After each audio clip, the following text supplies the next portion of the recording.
Kamau, do you think regulation will work? Stricter regulation? Yes and no. What form should that take? Yeah, I see. The problem is, in most democracies, the religious freedom is one of those fundamental freedoms. So there's already a huge block right there. The limits of government interference also in freedom of worship. So there's already quite a block in there. Now, there is this management expert, Peter Drucker, who says, culture eats strategy for breakfast.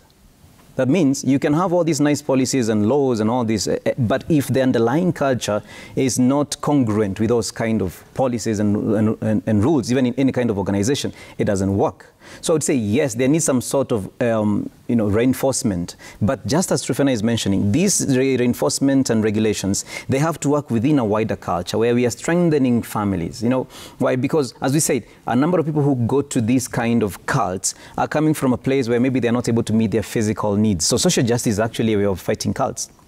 So these kind of people are going to this element because their families are broken. There is no love. There is no sense of belonging. And this person is promising all that. So there is a bigger culture that we need to fight. There's that need for education, that need for strengthening communities, that need for strengthening families.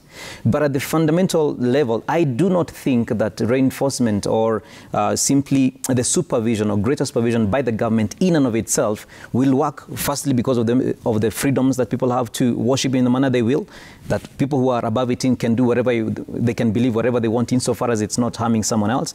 Because really, if you look at it, what is the error of Ezekiel? You know, he told people something, they believed it. Legally speaking, I actually don't see, maybe I'm not a lawyer, but I'm trying to look at it legally speaking, not morally speaking. What is the mistake of Ezekiel? He spoke with adults. If I tell you, give me your phone, and I tell you, I manipulate enough that you give me your phone, really, I have not done anything illegal. I've told you something, you believed, you gave me your phone, I went away. So, and that's the problem that we are facing here. Okay, so there's a need, as far as I'm concerned, to talk about in the culture where, just a quick repetition, where we strengthen our families, where we strengthen our school system, where we allow people to converse and ask questions instead of just being told, this is it, you don't ask.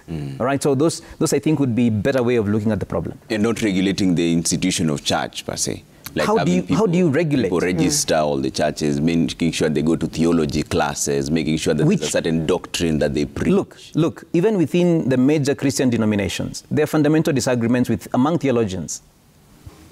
Right, so just taking someone to a theological school, which theological school? Right? So even among the stable denominations themselves, there are differences. That what you believe is wrong, one denomination will tell the other. And possibly theologically, they could be right from the theological criteria. What criteria is the government going to use? That you're going to go to which theological school? What if a pastor like this starts a theological school of 4 years? Right. Okay, now he has met the criteria. So there is that fundamental problem that I'm seeing there. Yeah. Wafula?